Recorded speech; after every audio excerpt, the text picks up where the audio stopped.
पवित्र सावन महीने में जिला ऊना के विभिन्न ग्रामीण क्षेत्रों से भगवान शिव के महाअभिषेक को लेकर हरिद्वार से पवित्र गंगा जल लाने के लिए रवाना हुआ 37 कांवड़ियों का दल सोमवार को वापस जिले में कांवड़ लेकर प्रवेश हुआ। 10 जुलाई को आरंभ हुई ये यात्रा 23 जुलाई को विभिन्न शिवालयों में जलाभिषेक के साथ संपन्न होगी। कांवड़ियों के इस दल में पुलिस विभाग के कर्मचारी, व्यापारी, प्रगतिशील किसान और युवा प्रमुख रूप से शामिल रहे। दल की अगुवाई कर रहे शिव कुमार शर्मा ने कहा कि इस सृष्टि में सबसे पहले इस यात्रा की शुरुआत भगवान परशुराम द्वारा की गई थी।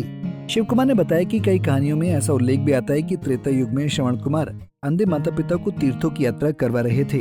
उनका जन्म श्रावण के महीने में श्रवण नक्षत्र में हुआ था, इस कारण उनका नाम श्रवण रखा था।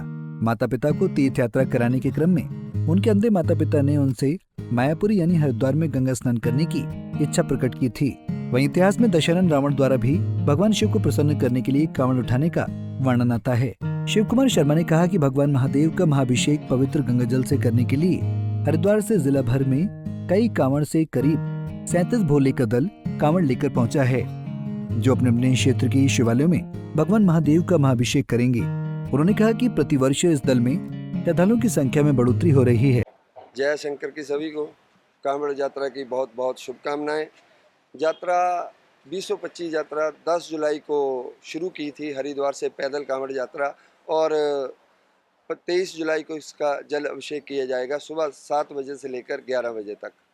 अगर इससे इतिहास की बात की जाए तो क्या इतिहास में कांवड़ यात्रा का वर्णन? सबसे पहले ये इतिहास में कांवड़ यात्रा परशुराम जी ने की थी। उसके बाद इसकी यात्रा श्रवण कुमार जी ने की थी। श्रवण कुमार जी ने 4 धाम की यात्रा की थी और ये भी यात्रा की थी कांवड़ यात्रा। उसके बाद रावण ने ये यात्रा, जब नीलकंठ समुद्र मंथन हुआ था, समुद्र मंथन के समय जो हलाहल जहर निकला था उन्होंने अपने कंठ में रखा था। और नीलकंठ मंदिर है ऋषिकेश से 20 किलोमीटर ऊपर, वहाँ उन्होंने 60,000 साल तपस्या की थी भोलेनाथ जी ने। वहाँ कांवड़ चढ़ाई थी रावण जी ने, रावण ने कांवड़ वहाँ पर चढ़ाई थी। इस महीने में आप देखना कोई भी आपको कीड़ा काटता है, कुछ भी काटता है तो दर्द बहुत होती है, और जब उस पर ठंडा पानी डाला जाता है तो थोड़ा राहत मिलती है दर्द को। ऐसे ही आजकल ज़्यादा विष चढ़ने का प्रभाव होता है तो सभी कांवड़िए ज़्यादा बढ़ चढ़कर शिवलिंगों पर जल चढ़ाते हैं, जिससे भोलेनाथ को थोड़ा राहत मिलती है। हरिद्वार से कांवड़ लेकर ऊना पहुंचे कांवड़ियों ने उत्तर प्रदेश और उत्तराखंड में भी की गई व्यवस्थाओं की प्रशंसा करते हुए कहा कि सुरक्षा, पेयजल, चिकित्सा व ट्रैफिक प्रबंधन अत्यंत सराहनीय रहा। उन्होंने कहा कि यात्रा के दौरान भक्ति, अनुशासन और सेवा भावना का अद्वितीय समन्वय देखने को मिल रहा है, जिससे क्षेत्र का धार्मिक वातावरण और अधिक जागृत हो उठा है। पहली बार इस कांवड़ यात्रा में शामिल हुए कांवड़ियों ने कहा कि उनका भी पहला ही अनुभव बेहद शानदार रहा है। भगवान शिव के प्रति उनकी आस्था इस यात्रा में उन्हें शामिल करने में काफी सहायक सिद्ध हुई है। ये मेरी पहली यात्रा है। अच्छा सहयोग रहा वहाँ प्रशासन का भी, उत्तर प्रदेश में, उत्तराखंड में, हरियाणा में प्रशासन का बहुत सहयोग रहा, सेवादारों का सहयोग रहा। जगह जगह शिविर लगे हुए थे, रहने के लिए, मेडिकल हेल्प सहायता के लिए शिविर लगे हुए थे। भगवान की कृपा से ये यात्रा हमारी लगभग संपन्न हो चुकी है। जैसा आपने जो पहली अपनी यात्रा की है, क्या श्रद्धा और क्या आस्था दिल में? आस्था, ये भगवान की आस्था थी। भगवान ने एकदम बुला लिया, अचानक प्रोग्राम बन गया भगवान की कृपा से, और ये सही सलामत सारे भोले अपने घर वापस आ चुके हैं। यात्रा संपन्न 23 को जल अभिषेक करके उसके बाद अपने अपने घर चले जाएंगे सारे। ये मेरी दूसरी यात्रा है और बहुत अच्छी भी रही है, और जो व्यवस्था रही वो यूपी में देखने के लायक थी। जो इधर हमें कुछ नहीं मिला देखने को, ना किसी ने हमें। आप यूपी में एंटर करते हो, हरियाणा या और भी जो भी पीछे स्टेट निकली, उनमें से भोलों की इतनी व्यवस्था थी कि आप हाईवे पे निकलोगे तो हाईवे पे आपको पुलिस वाले गाड़ियां रोक देते हैं, चाहे जो मर्जी हो, तो कांवड़ नहीं रुकनी चाहिए। जो यहाँ पे हमें हिमाचल में एंट्री करते किसी ने किसी प्रकार का बैनर नहीं लगा कि इतनी दूर से भोले आए हैं 350-400 पौने 400 किलोमीटर का सफ़र करके गंगा जल लेके, तो ऐसा यहाँ पे हमें नहीं मिला। बाकी पीछे हमें रहने को अच्छा, शिविरों में बहुत अच्छा प्रबंध, खाने का, पीने का, नहाने का बहुत अच्छी सुविधा रही जी। पहली यात्रा बोले जी, और अच्छा लगा बोले जी, मतलब भोले की फुल कृपा है बोले जी। तो कितना लंबा सफर ये और कितने दिनों का सफर है? सफ़र का तो बोले जी पता नहीं लगा पे कब चले थे और कब संपन्न हो गया। ये तो भोले जाने, भोले की मौज है।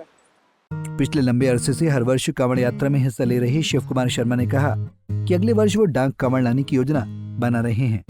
उन्होंने बताया कि इस विशेष यात्रा के लिए करीब 10 लाख रुपए का खर्चा अनुमानित है, जिससे श्रद्धालुओं की सुविधा, सुरक्षा और आवश्यक व्यवस्था को ध्यान में रखते हुए निर्धारित किया गया है। शिव कुमार ने कहा कि वो पिछले कई सालों से वो सामान्य कांवड़ लेकर मां गंगा से पवित्र जल लेकर आ रहे हैं, लेकिन अब उनकी इच्छा अगले वर्ष बड़ी श्रद्धा और बेहतर सुविधा के साथ डाक कांवड़ का आयोजन करने की है। इसके लिए एक सुव्यवस्थित योजना तैयार की जा रही है। शिव कुमार ने कहा कि डाक यात्रा को सफल बनाने के लिए सरकार और प्रशासन का सहयोग भी आवश्यक है। सभी से पूर्ण सहयोग करें तो हम यहाँ पर डाक कांवड़ लेके आएंगे। जो डाक कांवड़ है 50 घंटे और 55 घंटे के बीच में आएगी, उसमें व्यवस्था बहुत ज़्यादा रहेगी।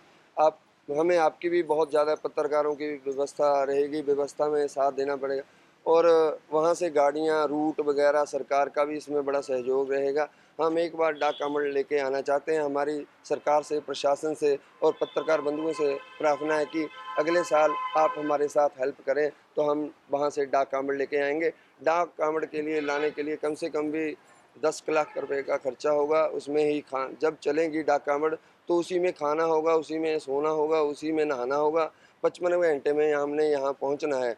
चलती चलती गाड़ी में ही सब कुछ होगा। बाकी विवरण बना के सब कुछ आपको बताएंगे कैसे ये आएगी और कैसी कैसी व्यवस्था रहेगी। मेरी आप सबसे बोला कि डाक कांवड़ लेके आनी है, तो क्या इसके लिए पहले एक कोई समिति का गठन भी किया जाएगा ताकि लोग जो है वो इससे ज़्यादा से ज़्यादा?